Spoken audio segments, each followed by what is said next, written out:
I'm Jason Gray, and I'm bringing this business tip and tool to you to help you improve your personal and your business life to get far more results and be that much more effective.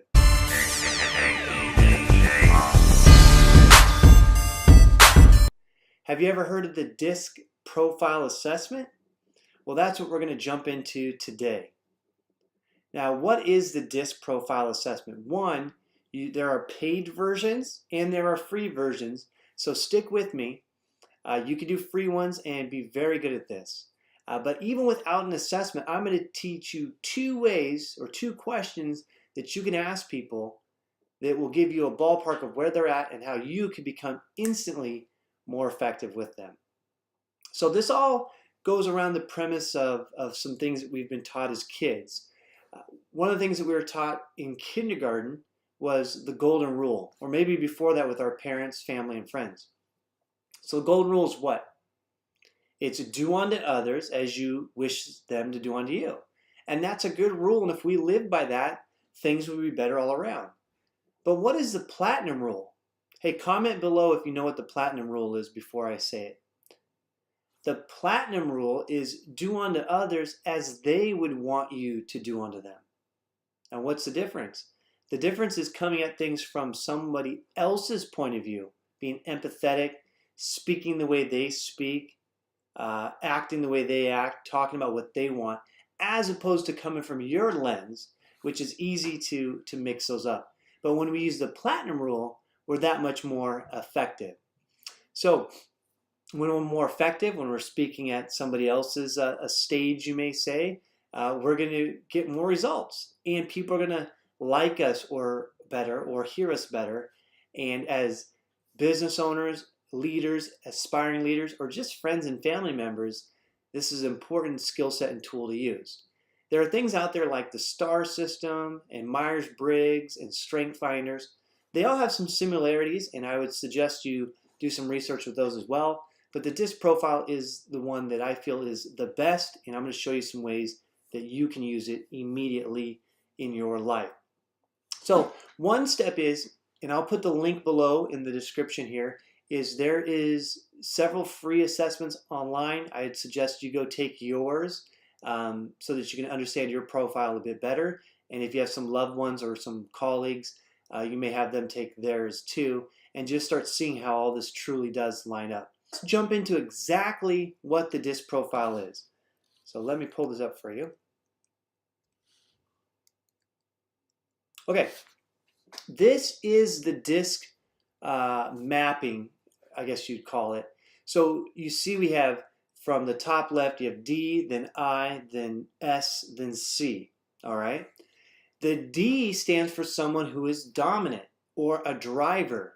As you see there, these are someone who are more focused on getting results, very direct, very competitive, all right? And this person is usually outgoing, and they're usually more task-oriented, all right? On the right-hand side, top right, you have the I. This stands for more of a influencer or interactive person, okay? They're usually very enthusiastic. They are friendly, optimistic, bubbly, the life of the party, a class clown, people like that.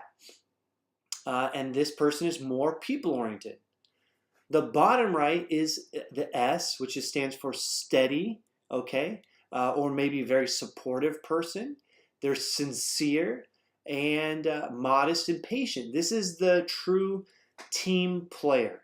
Someone who makes sure that everyone is getting their fair share of the pie, everyone is happy, everyone is included, and they like to be a part of the mass. On the bottom left-hand side, it's C for compliant or conservative. This person is very accurate. Maybe they're cautious, they're contemplative. This is your engineering type, all right? So D.I.S.C, driver, influencer, steady, and compliant.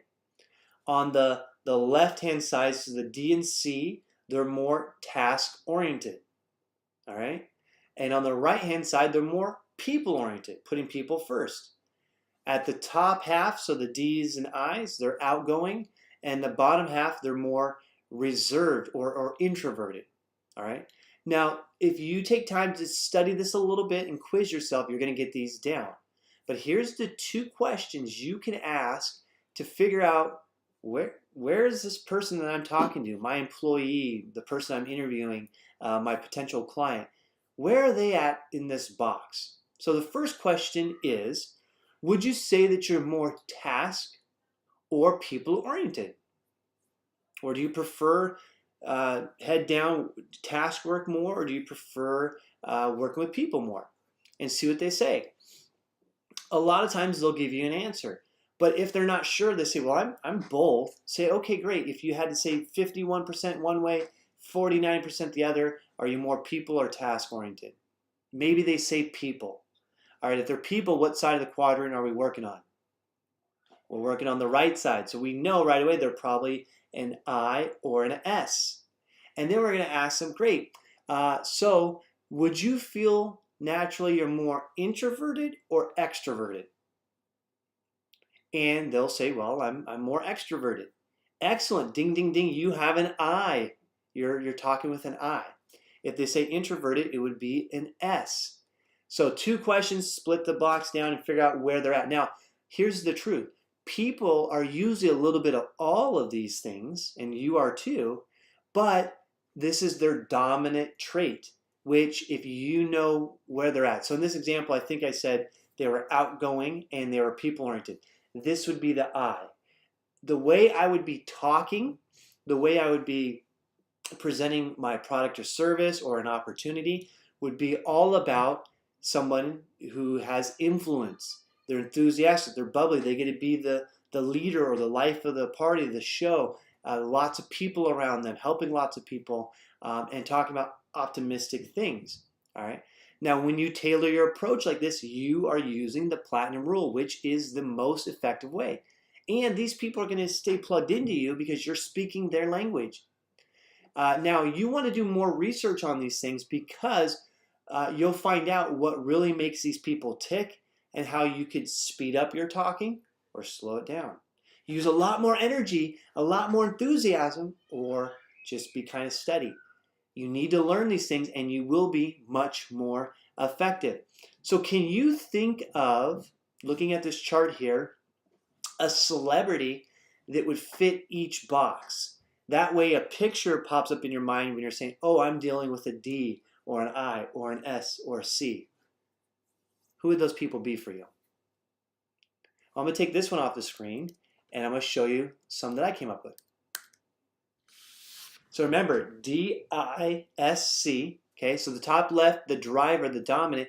In a celebrity world, that would be a Simon Cowell. Why? He's all about results. He's super direct, which has made him famous. But he's a leader and he's a driver, right? And he is somebody who is, out there, probably more extroverted than introverted, at least in the public eye, right? So that would be the driver. Now, on the influencer side, that would be someone like Oprah Winfrey.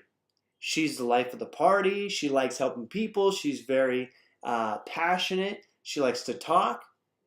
On the S side, that would be somebody like Mr. Rogers. He was all about helping lots of people and being part of the people. And he was more steady. And he wasn't super over the top, but really kind of just in the middle there. But definitely people-oriented and a little more introverted. I mean, he's with himself and his puppets for the most part, right? And then you have someone in the bottom left, the C, the compliant, the cautious, the engineering type. That would be Bill Gates. Introverted as well, more task-oriented than people-oriented. And thank God for that, because look what he's done with the computer world and the software world. So these might help you think about or feel what these people would actually be like. All right, so let's go back to our chart here. D.I.S.C. All right, I've asked the 2 questions. I've got a mental picture. This person, they found out they're more task-oriented and they're kind of outgoing. So where would they be? They'd be the driver. They're like Simon Cowell. So now what? What do I do about this? Well, let me give you 4 examples here if I was inviting somebody to my financial wellness workshop, okay, first I'm going to start with the Simon Cowell D type.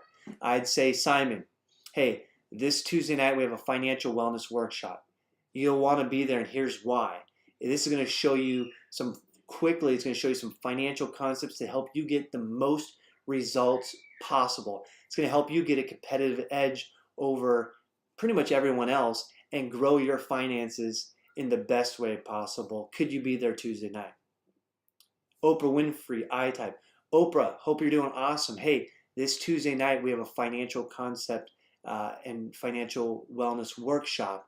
Love for you to be there. There's going to be a ton of people there. It's going to be fun. It's going to be like a party. There's going to be lights, and there's going to be food, and you're going to learn some things here that's really going to, better your financial future and help you become wealthy and help you get to your financial independence number. So can you come there? I'd love to introduce you to a few people. I know there's some people that are going to be there that are going to be super excited to meet and get to know you. S type, Mr. Rogers. Hey, Mr. Rogers, what are you doing Tuesday night? I'd love for you to come on down to our financial wellness workshop. There's going to be a handful of people, and we're going to be teaming up together, supporting each other to really learn financial concepts that none of us were really taught, and it's going to show us how to, as a community, do better and grow and have more confidence there. I'd love for you to be part of the team and come take a look. Can you be there? And lastly, the C's, the compliance, the engineering types, the Bill Gates, is, hey, Bill, I hope you can make it out Tuesday night. We're having a financial wellness workshop at our office. It's going to be tons of details, really breaking down different types of investments and strategies and concepts. You're going to really be able to understand everything so that you can take a cautious and smart approach to your money and doing better there. And at the end of it, you're going to know every single detail to help you make an informed decision to get ahead. Could you be there Tuesday night? So all those things are true about my Tuesday night financial wellness workshop meeting. And for each of those people, they're going to be feeling those aspects. But I want to talk to them and invite them in their language. And hopefully that was a good example of that for you. So think about your profession, what you do, whether it's seminars or certain products or certain service or people you're reaching out to, or even family or friends or dating, and how you can understand where somebody's at on the DISC profile, and then how you can cater your language with that. Look, this takes practice. I'm not an expert at it yet, but I've been using this the last year or so that I've learned this, and it helps me be a lot more effective. And I see people smile or light up when I start talking in their language as opposed to just generically or in my own language that might not be fitting. All right, guys, I hope that you learned something here today. If you did, please hit the like and subscribe button. It really helped me out and help you guys stay up to date with future videos and tips like this. And I hope that you go and apply all of the things that you've learned today. If you have any questions, leave a comment below or send me a message. I'd love to talk about this topic further with you if I could. And as you apply these concepts, I know that you'll be joining me in the pursuit of greatness.